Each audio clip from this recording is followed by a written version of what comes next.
If there's any MrBallen, what?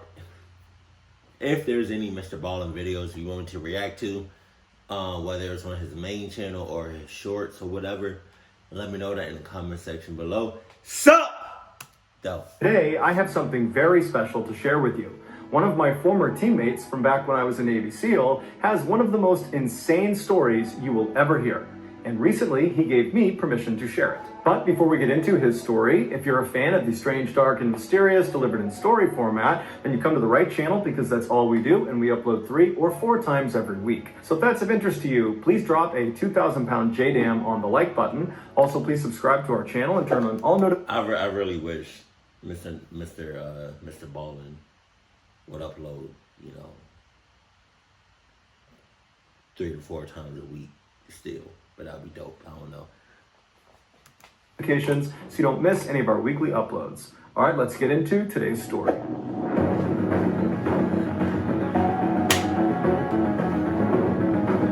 Dice roll. Dice roll.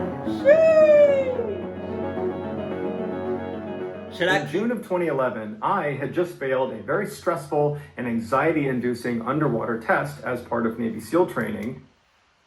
Wait. That's MrBallen? Or is that MrBallen? Which one is that him? I can't tell. And after I failed this test, my instructor told me to get out of the pool and go over to the corner with the other failures. And so I made my way to the edge of the pool, I climbed out, and I sulked my way to the corner where I saw my other classmates who had met a similar fate on this test. They were all sitting in the corner with their backs to the pool in neat rows. And so I was totally gassed from this test. And so when I sat down, I started dramatically breathing really loud and heaving my chest up and down to show off just how hard my test had been. And about 2 seconds into this ridiculous performance of mine, one of my other classmates who had been sitting in the corner when I showed up, a big 18-year-old kid from Wisconsin named MrBallen, he immediately turned around and made eye contact with me, and through gritted teeth, he just goes, "Shut up! Everybody here is in pain." And then he turned back around. And immediately, I was actually really mad at him because he just totally publicly dimed me out in front of my other classmates. But then it dawned on me, he was right. The job we were trying out for, Navy SEAL, they're not looking for people who just feel bad for themselves all the time. And so I never forgot the lesson MrBallen taught me on the pool deck that day. And I, along with everybody else in the SEAL teams, never forgot the totally insane thing that MrBallen did 5 years later that was picked up by virtually every major news network at the time. Back in 2012, so about a year after our exchange on the pool deck, Ephraim and I graduated and became Navy SEALs. I was assigned to an East Coast SEAL team and he was assigned to a West Coast one. And over the next 5 years, I never saw the guy until I saw him on TV. It was mid-June 2017, and I was on base in Virginia in an office full of other Navy SEALs, and we were wrapping up for the day. I was closing my email and powering down my computer, and I noticed my phone that was sitting on the table suddenly started lighting up with all these text messages from current and former teammates. And so I grabbed my phone, and all the messages said the same thing: turn on the news. And so in this office we were in, there was always a TV that was turned to the news sitting in the corner that was on mute. And so I turned to look at this TV, and on the TV from a distance, all I can see is breaking news and Middle East. And so given our profession, news like that tended to have a direct impact on our day-to-day lives. And so I assumed all these text messages must be about whatever happened in the Middle East. And so I get up, I walk over, I grab the remote, and on my walk back to my seat, I'm turning the volume up, and everybody else in the room is turning around to watch the TV as well. And we start hearing the TV reporters talking about this group of American civilians that had gone to Iraq and taken up arms against the terrorist organization ISIS. And so as they're talking about this group of American civilians, they put on the screen an image of one of these Americans. It was this big bearded guy in his mid-20s carrying an AK-47 rifle standing behind a tank somewhere in the Middle East. And as soon as I saw that picture, I knew right away why I had gotten that flurry of text messages from current and former teammates. It's because we all know this guy. The guy on TV was MrBallen. 5 years earlier, after our graduation, Ephraim checked into his first SEAL team out on the West Coast, and very quickly after he showed up, they deployed to Afghanistan. During one of their missions, Ephraim was in the back of his patrol as they walked across this huge open field as they left this village they had just been in. And so Ephraim, in virtue of being in the back of the patrol, was in charge of looking behind the unit and make sure no one was coming after them. And so Ephraim periodically would turn around and he would look and make sure no one was following them. And then at some point when he turned around, he saw two little girls that couldn't have been more than 5 and 7 years old running out of the village and start running down the road towards them. Now, earlier in the day, when Ephraim and his team had been in that village, they had found a children's backpack lying in the middle of the road. And when they went up to inspect it, it turned out to be rigged with explosives. Now, no one had gotten hurt. They had defused the explosives, but they were very weary for children's backpacks. And so as Ephraim sees these two girls running up to him, he can see they're both wearing similar style backpacks to the one they found in the road. They were suicide bombers. Ephraim began screaming at these girls to stop, go back, don't come any closer, or I'll have to shoot at you. But he could tell they weren't. I wonder what people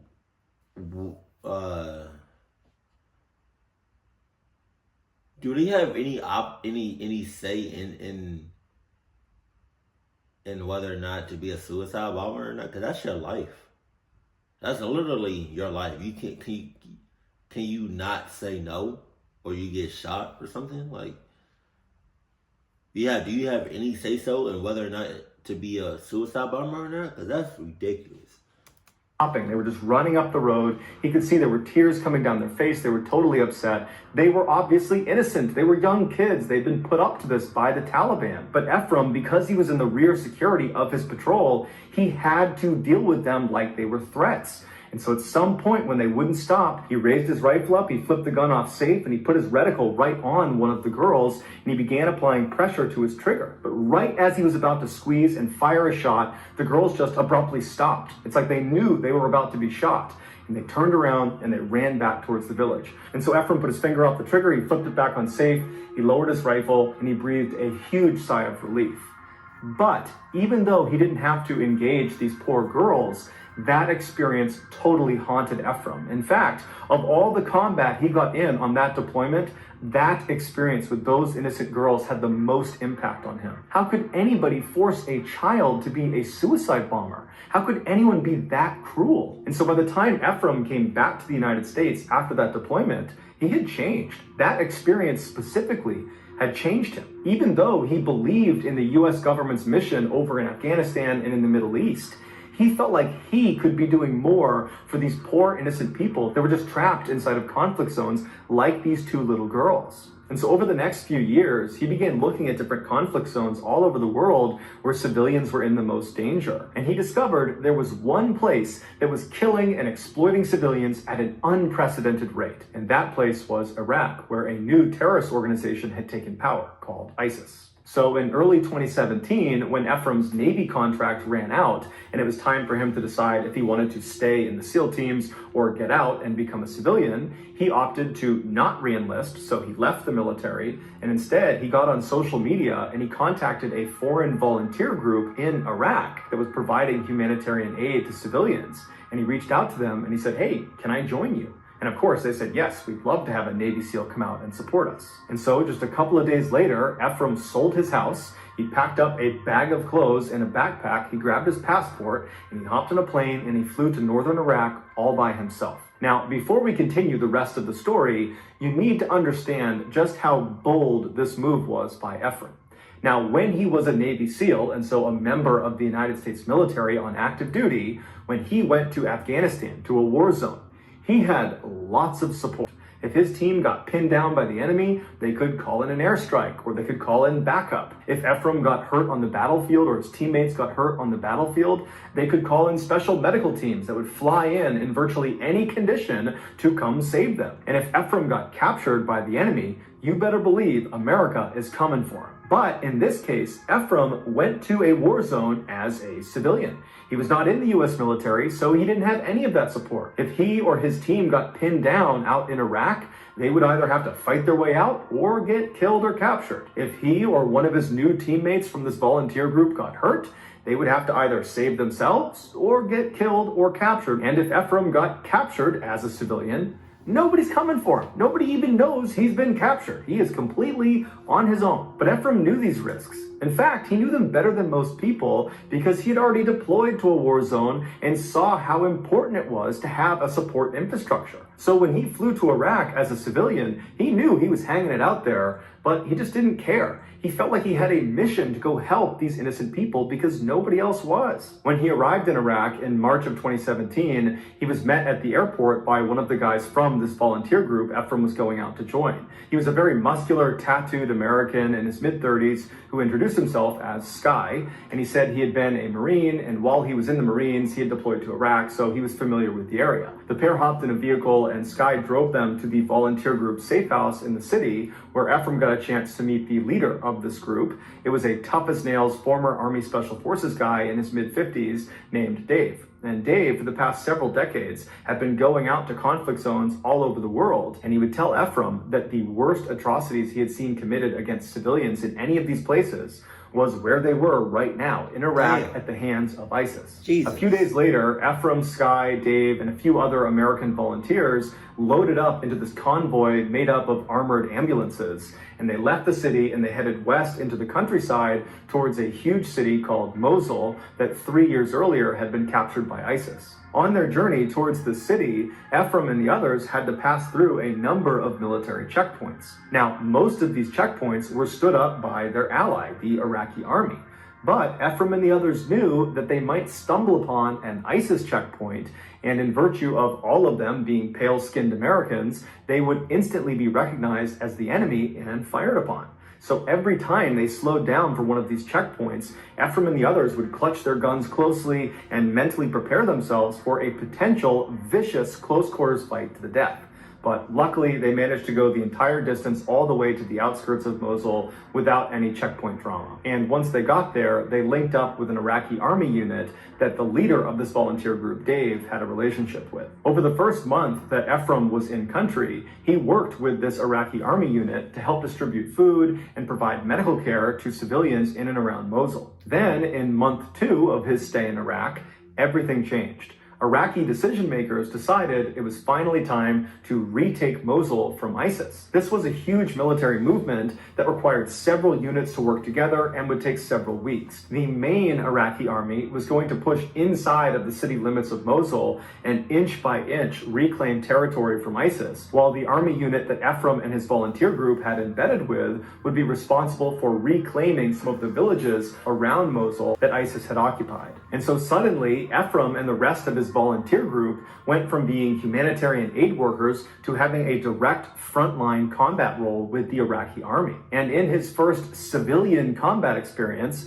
Ephraim ran across an active minefield towards this village that was occupied by ISIS. And after nearly being blown up at least 2 times, Ephraim finally made it to this village, and he began going house to house with the other volunteers, clearing them of ISIS fighters. And in one instance that he has on camera, he entered into this structure and he saw there were guns on the ground, and they looked around and they couldn't find any ISIS fighters inside, but they noticed on the ground there was a piece of plywood. They moved it aside and it revealed this huge hole that led down into the ground, and this hole connected to a huge underground tunnel system that ISIS used to escape gunfights just like this one. And so Ephraim and Dave, who was with him, just hopped right down into the tunnel. They didn't have night vision, they didn't have backup, just the 2 of them start running down this totally pitch black tunnel, periodically throwing grenades ahead of them in case there are ISIS fighters ahead of them. And at some point, after running for quite a while, just getting ready to come in contact with their adversaries, they reach this big, high-ceilinged cavern that's a dead end. And they're looking around thinking, okay, I guess no one ran in here. But before they turned around and left the tunnel system, they looked up with their lights and they saw high up on the wall, dug into the wall, was another entrance to another tunnel. it looked like there needed to be a ladder to get up to this additional tunnel entrance. And so Ephraim and Dave look at each other and they're thinking, I bet ISIS fighters ran down here, there was a ladder, they climbed up and went in that entrance and then pulled the ladder up so we can't follow them. And so Ephraim and Dave couldn't do anything about it. They decided, okay, well, we'll just go out and we'll tell the Iraqi army and see what they want to do. So Ephraim and Dave, they leave this tunnel system, they go back outside, they tell the Iraqi army, and the Iraqi army brings in a bulldozer and they fill in that entrance they had found inside of the house, completely seal it up so nobody could go in or get out. And then later that night, after that village had been cleared of all ISIS fighters, they began hearing muffled explosions underground near where this entrance to this tunnel was. And what it turned out to be was ISIS fighters that realized they had been buried alive. They had snuck down there. They had used a ladder to get up into that crawl space. But when they realized they were doomed, they blew themselves up. So the next month, Ephraim and the Iraqi army unit that he and his volunteers were working with continued to periodically get into small skirmishes with ISIS in these villages outside of Mosul. But the majority of their time was spent providing humanitarian aid and medical care to civilians in the area. Then in May, their mission changed again. The other Iraqi army units that had been sent directly into Mosul a month earlier to inch by inch eradicate the area of ISIS fighters, they had done a relatively good job, but the last few ISIS fighters had been pushed up into this northern section of the city where they had bunkered down inside of these blown out concrete structures, and they were putting up an unbelievably fierce fight. So fierce, in fact, that these Iraqi army units in the city were not able to go any farther forward. They needed armored vehicles and tanks if they were going to be successful. And it just so happened the army unit that Ephraim and his volunteer group had embedded with, that had been outside of Mosul this whole time, they were an armored unit. They had armored vehicles and tanks. And they were ordered to head right into the heart of Mosul and liberate it once and for all. And so on May 4th, Ephraim and the other volunteers loaded up in their armored vehicles and they joined this huge line of dozens and dozens of tanks and other armored vehicles looking at the western side of Mosul. There was just a field between them and the city walls. And as soon as this massive convoy began moving forward towards the city just opened up on them. Heavy machine gun fire, rocket fire, mortars. It was just absolute chaos. ISIS knew they were coming, and so they were unleashing everything they had on them. And Ephraim would say, after his vehicle actually got inside of the city limits of Mosul and was on one of their roads, all these booby-trapped cars began detonating all around them, and the machine gun fire and rocket fire and mortar fire only intensified. At the same time this was happening, Iraqi civilians inside of Mosul saw this unbelievable wave of violence happening, and they began trying to flee the city. Now, ISIS had effectively kept them hostage inside of Mosul because they needed lots of civilians in and around the area because it prevented Iraq and America and other forces that were fighting ISIS from indiscriminately bombing Mosul to get rid of the ISIS presence there. And so when ISIS saw these civilians running away, they began shooting them to deter other civilians from trying to escape.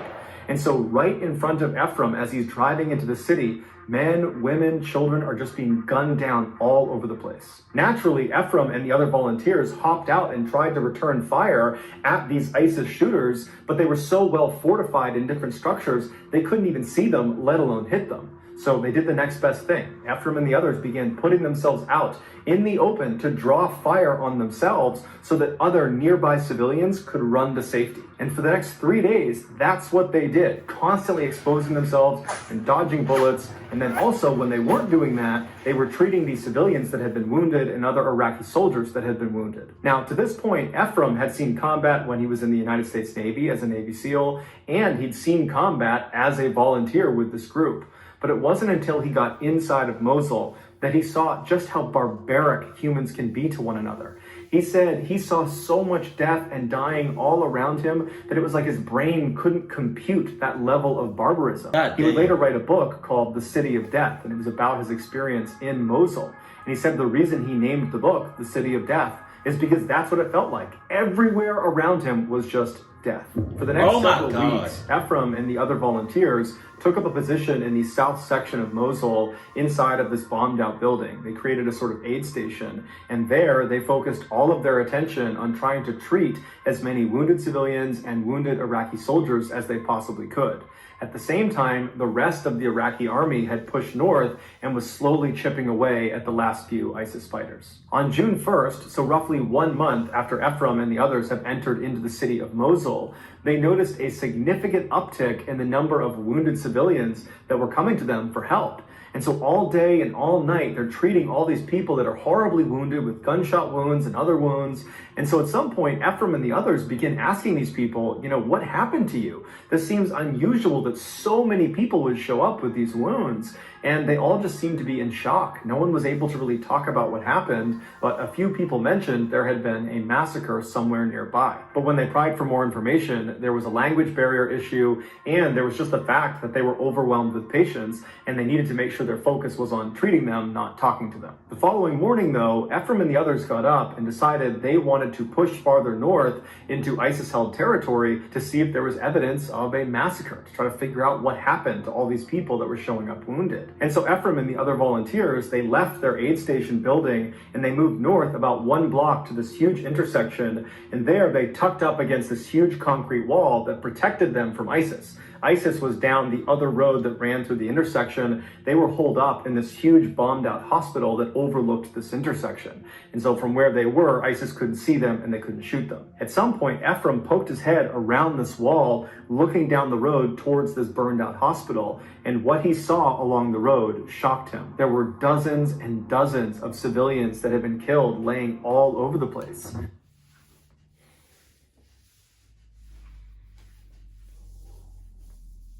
I cannot imagine what they be going through, seeing all them deaths, all them bodies, all them people hurt. I cannot. You have to be mentally. I feel like you gotta have I feel like you have to be mentally strong, physically strong, psychologically, strong, and just. I feel like you have to be 100% there. Even when you're 100% committed and you think you're focused, it still has an impact on you. Because for me, to see all them bodies just around me,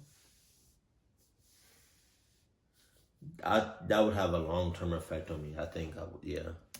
It would turn out the day before, a huge group of civilians had attempted to flee the city, and they ran in front of that burned out hospital where ISIS was, and they gunned them down. And they killed over 200 civilians, men, women, children. They didn't care, and they wounded at least 100 others. And so that was why there was that huge uptick in wounded civilians the day before. And so as Ephraim is scanning this carnage, being careful not to stay exposed for too long, he notices one particularly large pile of bodies. There's about 20 or 30 bodies. He sees in this pile, there's clearly movement. And he can see there is a little girl who's attempting to hide herself under her dead mother's clothing. Oh. And then next to this girl were 2 other adult men that clearly were wounded, but were alive. Ephraim immediately starts yelling to them to run to him, you're gonna get killed out there. But the 3 of them were completely shell-shocked. For the past 24 hours, they had been laying inside of this pile of bodies. And so they were not gonna be able to move on their own. And so Ephraim realized unless they did something to get them out of there, they were going to die. So Ephraim and the others ran back to their Iraqi army counterparts, and they got them to sign off on a rescue mission. And their plan was they would have one of the Iraqi tanks drive down that road straight towards that hospital where all the ISIS fighters were, and right behind the tank would be an Iraqi Humvee, inside of which would be Ephraim and the other volunteers. And so they would go straight down the road. The tank would serve as a sort of shield for the Humvee, and after the tank passed the pile of dead bodies, the Humvee would be lined up right next to it. Ephraim and the others would hop out, they'd grab the girl and the 2 other men, pull them back in the Humvees, and then the 2 vehicles would back up to safety. Once this plan was in place, Ephraim and Dave and the other volunteers contacted the American military in the area, and they got them to authorize a smoke screen. They would fire artillery shells with airburst smoke grenades that would obscure the view of the ISIS fighters in the hospital. They wouldn't actually be able to see the tank or the Humvee or this rescue operation taking place right in front of them. And so shortly after these plans are totally finalized, and Ephraim and the others are loading up in the Humvee, and they're getting in position to turn that corner and begin this operation. The driver of the Humvee says, you know what? I don't want to do this anymore. It's not safe. I'm not willing to do it. Ephraim and the other volunteers tried to convince him to still do the operation because they didn't have time to get a replacement Humvee, and they had already coordinated with the American artillery units that were going to be firing these shells at a certain time, and so they really didn't have an opportunity to do this operation again if this guy backed out. Not to mention, if they didn't get out there quickly, these 3 people were going to die anyways. And so finally, when Ephraim realized this driver was not going to budge, he was not going to go in this operation, Ephraim and the others got out of the Humvee and they walked up to the tank driver and they asked him, you know, are you still prepared to go on this rescue operation? And he said he was. And so even though if they went through with this mission, it would mean Ephraim and the others would be on foot behind the tank, completely exposed, they were still totally down for doing it. In fact, Ephraim would say at no point did they consider canceling the mission. They were so focused on saving these 3 people that they were prepared to sacrifice themselves to do it. And so the tank driver closed his hatch, Ephraim and the others got behind the tank, they turned that corner so they're facing the hospital, and then a couple minutes later, as planned, American artillery launched these airburst smoke grenades that totally obscured ISIS's view. And as soon as those smoke clouds were in the air, ISIS came out and just started firing randomly straight down in the general direction of where this tank was. They couldn't really see the tank. They had no way of knowing what they were doing out there. They just knew something was going on.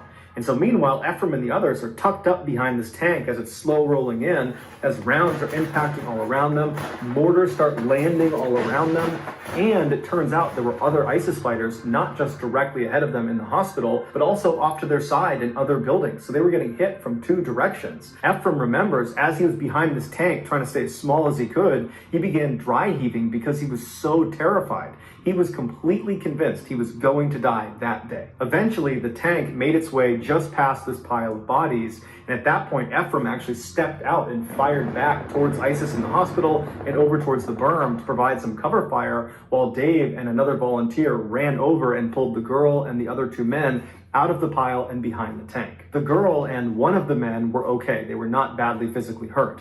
But the other man was badly hurt and he couldn't walk. And so thinking quickly, Ephraim and his team found a piece of sheet metal on the ground behind this tank, and they rolled him onto it and used it like a stretcher and began dragging him as the tank began moving in reverse. And so as bullets are still flying all around them, rockets are landing next to them, they're moving, they're making good progress, when the wounded man slips off of the sled and he lands right in the tracks of where this tank is going to go.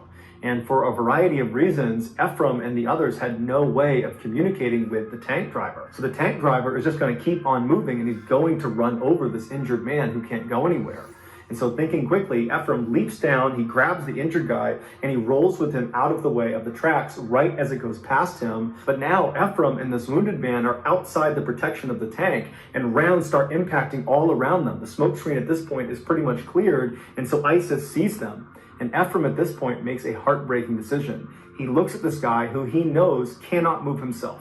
He's badly wounded. He makes eye contact with him. He holds his hand, and Ephraim just shakes his head and says, "I'm sorry," because he knew he couldn't move him fast enough behind the tank before both of them got shot, and he couldn't throw him on his back in time before both of them got shot. And so he had to leave him. And so Ephraim jumped up, he leapt behind the tank right as a volley of fire hit right where he had been standing, and then Ephraim and the others continued moving back.